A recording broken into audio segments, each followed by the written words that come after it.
Je salue tout le monde qui suit cette petite tranche de réflexion. Je me nomme Denis Kaenge, je suis en Australie, à Melbourne. Je fais partie de la grande diaspora congolaise qui est disséminée partout dans le monde. Quant à la situation politique de mon pays, oui, c'est une situation préoccupante et qui dérange et qui, des fois, dérobe nos sommeils chaque matin. Mais on s'est dit d'abord, la paix avant tout. On ne peut pas construire un pays dans des circonstances dans lesquelles le pays se trouve aujourd'hui. Je suis de cœur avec ceux-là qui ont décidé et qui ont pris une décision courageuse d'aller au Congo, c'est-à-dire d'aller participer aux concertations par la volonté du pouvoir à Kinshasa, donc par le chef d'État Joseph Kabila.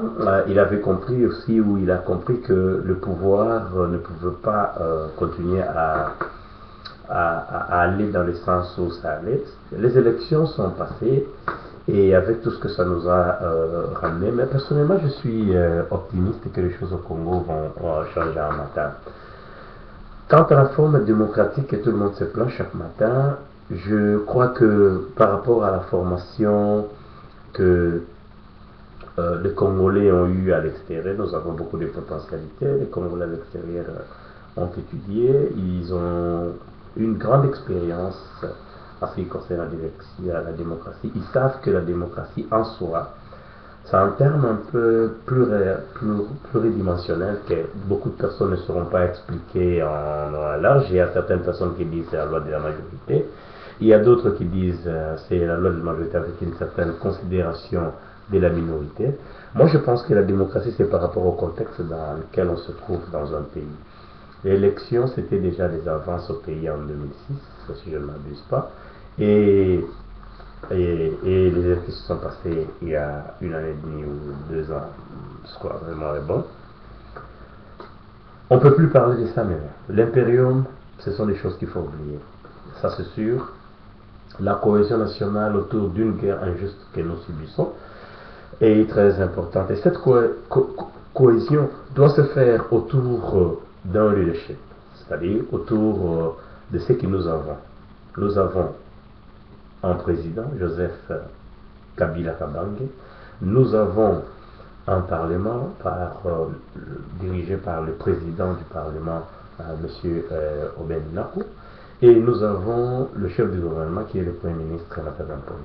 Alors, je crois que sur base de ça déjà, avec le Sénat, bien sûr, avec M. Kengo Adondo, sur base de ça, les Congolais peuvent créer une cohésion autour des institutions que nous avons et parler et résoudre les problèmes qui sont les leurs. J'ai vraiment aimé quand j'ai vu la vidéo de Rex avec les autres qui ont dit, bon écoute, nous sommes ici, on va beau parler, on va beau crier, on va dire tout ce que nous pensons, mais si nous ne sommes pas sur le terrain, on ne saura pas ce qui se passe réellement. Personnellement, il y a plus de 10 ans que je n'ai jamais rentré dans mon pays, et je peux avoir des informations partout, il y a des médias qui écrivent, il y a des gens qui nous parlent, il y a tout un tas de choses que nous pensons qu'il faut aller sur place. Quand vous êtes sur place, vous allez voir les choses autrement. Les concertations, il faut d'abord féliciter les pouvoirs en place, le courage d'avoir accepté ces concertations. Ce courage-là dénote aussi un sens d'ouverture politique. Les Congolais doivent se parler, ça c'est très important. La violence ne rime à rien. Les insultes n'ont jamais fait une dignité humaine. Les divisions n'ont jamais créé un État. Et je pense que maintenant c'est le langage clair. Les gens doivent se retrouver sur une table et doivent parler des problèmes. Maintenant, ils vont parler de quoi? Beaucoup de personnes sont pessimistes. Ils pensent que c'est pour renforcer les pouvoirs en place. C'est pour... D'autres disent que c'est pour changer les institutions qui sont là. Écoute, le peuple congolais, c'est un peuple que nous devons respecter. Les élections ont eu lieu. Les résultats sont là. Nous avons la présidence, nous avons notre parlement, nous avons le Sénat et nous avons les autres institutions qui ont découlé de cette élection. Sur base de ça, en tant qu'analyste politique, c'est ce qui a organisé les élections que nous avons, plutôt ce qui a organisé les concertations que nous avons aujourd'hui. Donc, ce qui signifie, on ne saura jamais, personne ne pourra être au-dessus de l'organisateur lui-même. Mais sauf que nous allons lancer les jalons de ce qui va arriver après. Parce que, écoute, c'est pour la première fois au Congo, du moins un chef d'État s'était et essaye d'écouter, et quand il prend la parole, il va dans le sens de la volonté de la population. D'après nos enquêtes, à partir d'ici bien sûr, nous avons réalisé que les Congolais avaient besoin de rentrer. Et qu'après guerre, nous avons réalisé qu'ils ont réalisé qu'on ne gagnait pas la guerre, et finalement, nous sommes arrivés à un point où, ça c'est pratiquement un club de ça, où la guerre ne finit pas. Il faut que l'adversaire que nous combattons puisse réaliser que nous sommes ensemble et que le peuple congolais parle le même langage, même si nous sommes diversifiés par nos opinions, par nos directions politiques. C'est comme partout ailleurs, ici en Australie, là où nous vivons, nous avons le parti de droite, de gauche, travailliste et tout ça, mais du moins tout le monde travaille dans l'amour du pays. Je crois que quand nous partons ou ceux-là qui vont participer à ces concertations doivent avoir un langage clair, c'est-à-dire on ne part pas là-bas pour prendre le pouvoir, sinon on insulte le peuple. On ne part pas là-bas pour créer d'autres plateformes afin que les gens puissent avoir encore de postes. Ça, c'est l'ancien temps. Moi, je souhaiterais personnellement que les concertations puissent, en fait, aider à penser les plaies qui ont découlé des élections, que les concertations puissent donner une direction pour l'avenir, c'est-à-dire les élections qui pourront sûrement intervenir vers 2016, et que tout le monde puisse se mettre d'accord sur un fait que nous avons un pays et que tout le monde ne peut pas diriger au même moment. Que l'opposition puisse réaliser que le fait de ne pas participer au débat politique trahit le peuple qui l'a voté.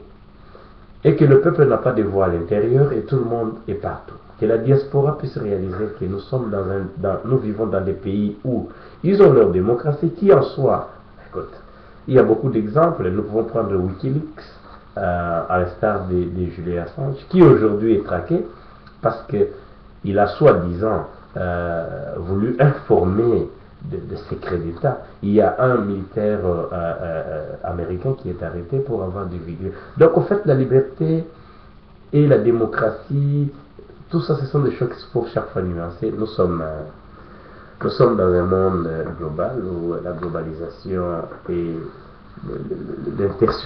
l'internationalisme plutôt fait en sorte que nous tous nous puissions nous entretenir. Mais du moins, nous avons nos propres réalités dans les pays. Je félicite la diaspora. La diaspora a compris qu'on a passé les temps en train de se chamailler, en train de s'insulter, en train de se battre, en train de faire des violences. À un moment, les sittings étaient importants, à un moment, les sorties dans la rue étaient importantes, mais soyons sérieux, les insultes, les menaces physiques, ça ne nous a pas en fait honoré, parce que ça, c'est pas les Congolais que tout le monde connaît. Alors, parce qu'ils ont décidé, nous tous nous avons décidé d'aller sur une même table. Moi, personnellement, je suis de la diaspora. J'appelle moi-même de la diaspora intellectuelle. Je suis de la diaspora, la partie où qui pense qu'il faut plus réfléchir et amener des projets concrets. Ces projets concrets pour le développement de mon pays. Et c'est là où je me suis attelé avec certains amis à travailler dessus. Mais je ne pars pas au Congo parce que très bientôt, je crois, dans 4-6 mois, je serai au Congo. Je ne pars pas pour participer aux concertations parce que je ne suis pas mandaté par qui que ce soit. Mais du moins, nous suivons les histoires de près. Mais il faut encourager ceux-là qui partent parce que les pays en avaient besoin, on en avait marre. Maintenant, quant à ce qui concerne le pouvoir en place, mon jugement du pouvoir en place, c'est clair. Il y a eu élection, il y a un chef d'État, il y a un chef de gouvernement, il y a un Sénat, il y a ainsi de suite. Et respectons au moins ce que nous avons, corrigeons plutôt les erreurs du passé et allons de l'avant. Si on me parle de l'opposition, je crois que Kamere doit prendre son courage, parce que c'est de lui au fait que l'opposition pourrait compter dans les jours à venir, parce que je vois très mal Jean-Pierre Mbemba en train d'émerger encore dans l'opposition, parce que il est tellement trempé dans des histoires qui doivent trouver un peu plus clair, parce que les Congolais s'en foutent de ce qui se passe à ces pays, mais il faut avoir un œil là-bas afin de réaliser ce qui se passe réellement, qu'est-ce qu'il y a. Donc, quelque part, c'est très important. Et puis, bon, pour le gouvernement, je voudrais que Matata puisse continuer, Monsieur Matata puisse continuer à diriger le gouvernement jusqu'à ce que, évidemment, par rapport à la majorité, jusqu'à ce que les choses soient un peu plus claires pour organiser les élections qui vont venir. Nous sommes de cœur avec eux et quelqu'un m'aurait posé la question, qu'est-ce que vous pensez de M. Tshisekedi? J'ai toujours dit, il est pour nous un patriarche qui nous a montré la voie de la démocratie, qui nous a donné le sens de la vérité, il nous a montré la voie même, il nous a enlevé la peur que nous avions. Et aujourd'hui, les Congolais peuvent dire noir et blanc ce qu'ils pensent, et ça, c'est très important. Mais pour moi, personnellement, son époque est révolue. Les idées sont là. Nous avons les idées de Tshisekedi et de tous les leaders que nous avons depuis notre indépendance. Nous les avons, et ceux-là qui écrivent comme moi, je l'ai écrit, je crois que j'ai un livre que j'ai écrit sur ça. Il est temps maintenant qu'on puisse chercher à ce que les choses se disent autrement. C'est-à-dire, il faut que maintenant l'opposition réalise que, voilà, nous devons aller de l'avant. Tshisekedi, ça a un temps passé. Je sais que les gens seront choqués, il y a certaines personnes qui penseront qu'on s'amuse, mais à 83 ans, on ne peut plus être dans l'opposition afin de faire quoi à plus de 80 ans. Donc il faut qu'il y ait les Congolais puissent réfléchir, les Congolais puissent réfléchir à celui qui va le remplacer comme leader d'opposition. Alors l'opposition, c'est comme ça que l'opposition doit aller de l'avant. Tout le monde réfléchit sur le bien-être de la population. C'est pas tout le monde qui doit être politicien. Moi, je m'étonne. Même, je me dis une fois à un ami, je dis, mais on me propose un poste ministériel, je me dirais, qu'est-ce que je vais faire là-bas? Mais si on me propose un poste dans le portefeuille, dans une entreprise qui est pratiquement en lambeau, on recolle les morceaux et pour que les choses puissent aller. J'encourage Rex, que je salue, d'avoir bravé ce que la diaspora pensait que c'était un tabou, d'aller s'asseoir en face de l'autorité congolaise. Nous devons reconnaître auprès des autres que nous avons une autorité sur place, qui est élue. Peu importe ce qui se passait, nous devons corriger évidemment les erreurs du passé. Dans toute démocratie, il y a toujours des tares. En Amérique, il y a eu l'élection des Bush. Et il y a plein d'exemples. Nous devons avoir la démocratie à la congolaise, comme j'ai toujours dit. C'est une démocratie qui respecte les valeurs congolaises et les valeurs que les Congolais eux-mêmes ont dans leur pays, c'est que nous pensons. Aujourd'hui, nous avons un pays qui commence à émerger, c'est-à-dire un pays où nous trouvons qu'il y a des choses qui se font, un pays où on commence à décoller, c'est-à-dire maintenant c'est le social. Il faudrait que le pouvoir en place puisse réaliser que le peuple veut des actions concrètes. Le peuple veut manger, le peuple veut les bus, la route, et tout ça. Et votre famille n'a point d'oreille. Et puis le peuple n'a plus besoin de ces cadres-là. Je suis intellectuel, j'ai étudié dans telle ou telle université. Je ne pense pas que nous avons besoin de tout ça. On a besoin de gens qui disent, qui parlent, qui s'expriment, qui ont un langage qui atteint le peuple. En passant aussi, je félicite Zachary Bababas qui a compris que le peuple a besoin d'un langage qu'il comprend, c'est-à-dire la langue lingala. Quant à ce qui concerne la musique, oui, bien sûr, bon, je suis mal parti pour expliquer parce que je n'ai jamais été musicien, mais je pense que ça a beaucoup distrait le peuple congolais aussi. Donc, ça, pour moi, il y a quelqu'un qui a dit, oh, écoute, c'est notre valeur culturelle, et j'ai dit, bah, ça n'importe quoi, ça n'a jamais apporté quoi que ce soit. En comparaison avec d'autres artistes d'autres pays, nous avons beaucoup d'exemples. Alors, je crois que maintenant nous pouvons dire que le Congolais s'est dépassé. Nous devons aller résoudre nos problèmes là-bas sur place.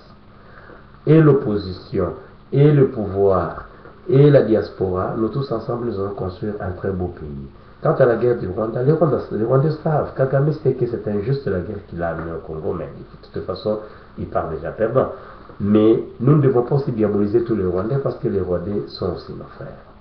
Alors, prochainement, quand nous serons déjà à Kinshasa, on essaiera de voir les choses en clair et essayer de créer des colloques et diriger ce beau pays que nous aimons. Et je pense que c'est ça l'attitude que nous devons. Merci, le Congo.